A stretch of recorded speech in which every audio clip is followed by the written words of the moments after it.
kita harus mendengarkan riwayat-riwayat leluhurnya.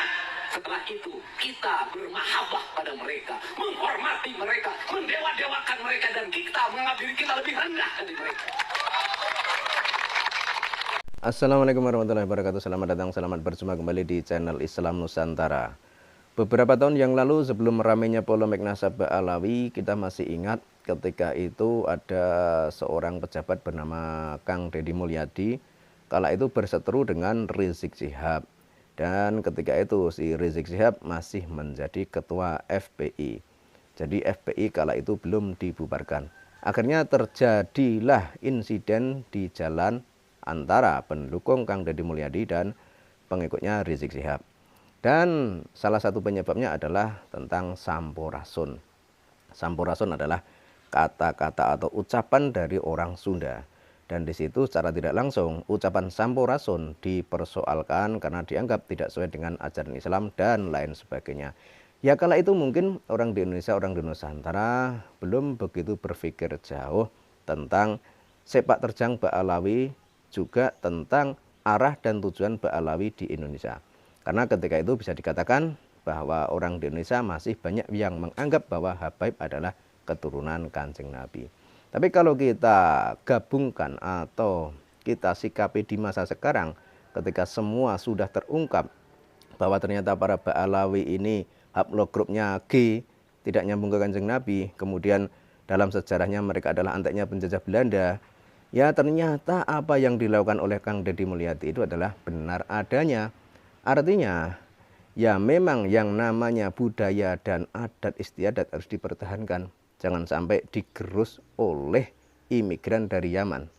Dan di sini orang juga pasti akan bertanya, ketika beberapa tahun yang lalu sebelum ramainya polemik nasab, Kang Deddy Mulyadi sudah berbicara seperti itu. Nah sekarang setelah ramainya polemik nasab Ba'alawi ini, bagaimana pendapatnya Kang Deddy Mulyadi? Dan ini ada sebuah video berisi ceramah dari Kang Deddy Mulyadi yang membahas tentang siapa sebenarnya para Ba'alawi ini. Ini adalah upaya sistematis untuk apa? Untuk menghilangkan ikatan emosional, Untuk menghilangkan dengan leluhurnya. Kemudian orang lain datang dari negara lain ke sini, tiap hari membanggakan leluhurnya, tiap hari bercerita keunggulan leluhurnya, tiap hari kita harus mendengarkan riwayat-riwayat leluhurnya. Jadi ya memang seperti itu faktanya di lapangan. Ikatan emosional antara orang Nusantara dengan leluhur orang Nusantara berusaha digerus dan berusaha dihilangkan. Kemudian disisipi atau dimasuki oleh leluhur dari Yaman atau leluhur para Habaib. Kita bermahabbah pada mereka, menghormati mereka, mendewa-dewakan mereka, dan kita menganggap diri kita lebih rendah dari mereka. Dan tak terasa domba kita kirim, uang kita kirim, Ya. untuk mendapatkan air putih agar kita usahanya lancar, kita keluarkan uang demi mereka. Dan kita semakin direndahkan martabatnya sebagai suku dan sebagai bangsa, padahal mereka makan setiap hari dengan kita.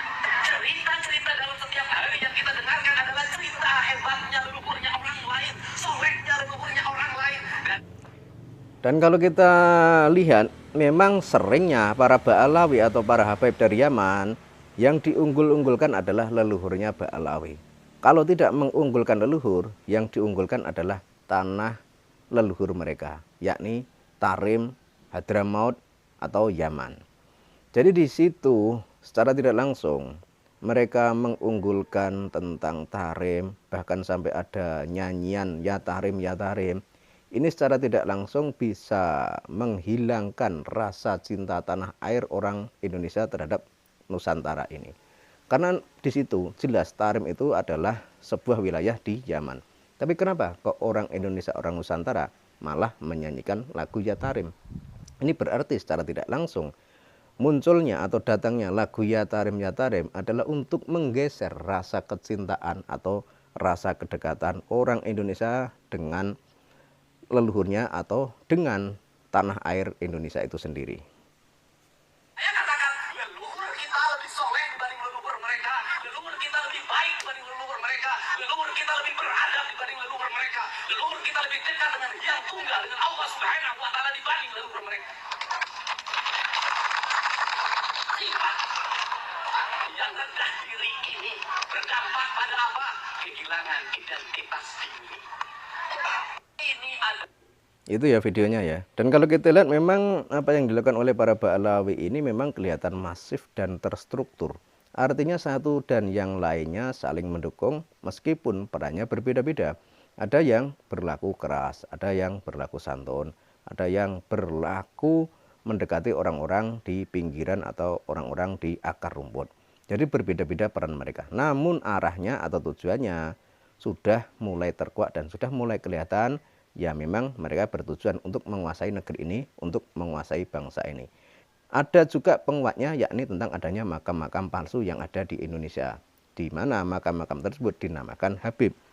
Kemudian misalnya Robito Alawiyah tidak mengakui bahwa Robito Alawiyah terlibat dalam adanya makam-makam bergelar Habib tersebut. Lantas siapa yang memberi nama Habib tersebut? Namun entah Robito Alawiyah itu cuma berkilah atau tidak mau tanggung jawab atau bagaimana. Yang namanya Habib itu adalah nama klan Ba'alawi. Sehingga di sini para Ba'alawi tidak bisa menghindar ketika orang Indonesia, orang Nusantara menuduh para Ba'alawi ini adalah pelaku pembuatan makam-makam palsu leluhur Nusantara yang dinamakan Habib. Dan tentu saja hal ini sangat menyedihkan ya. Karena secara tidak langsung sejarah kita sudah dikoyak, sejarah bangsa kita sudah diacak-acak. Bahkan orang Indonesia, orang Nusantara yang sudah terdoktrin oleh klan Ba'alawi secara pelan-pelan sudah mulai lebih mencintai Ba'alawi, lebih mencintai Tarim daripada mencintai bangsanya sendiri. Ini adalah sebuah fenomena atau keadaan yang sangat menyedihkan dan sangat disayangkan. Makanya harusnya para generasi muda harus berani dan mau menyuarakan tentang hal ini. Dan jangan sampai kita orang Indonesia, orang Nusantara mau diajak atau mau dijadikan budak oleh para Ba'alawi dari Yaman. Yang harus kita junjung, yang harus kita hormati, yang harus kita hargai adalah leluhur kita dan tanah air kita. Jadi jangan mau Anda itu diprovokasi atau didoktrin agar mencintai Tarim kemudian melupakan bangsa Anda sendiri. Sebab Anda harus tahu bahwa Anda orang pribumi Nusantara, Anda itu lahir di Indonesia, makan di Indonesia, nanti ketika meninggal juga dikebumikan di Indonesia atau di Nusantara. Maka bisa dikatakan salah jika Anda yang asli orang pribumi tinggal, makan, mati di Indonesia, kok Anda malah mencintai tanah kelahiran para habaib dari Yaman, yakni Tarim atau Hadramaut atau negara di Timur Tengah sana. Dan soal terkait tentang adanya polemik nasab Ba'alawi, ini adalah sebuah persoalan yang sangat serius yang harus disikapi dengan sangat serius pula. Dan harusnya juga para pejabat, para pemangku adat atau siapapun yang masih peduli dengan bangsa ini, yang masih peduli dengan tanah air ini, agar ikut melakukan tindakan atau melakukan sikap atau melakukan segala sesuatu yang sekiranya bisa untuk membendung gerakan dari Ba'alawi ini agar jangan sampai bangsa kita, Nusantara, Indonesia dicaplok oleh para Ba'alawi dari Yaman.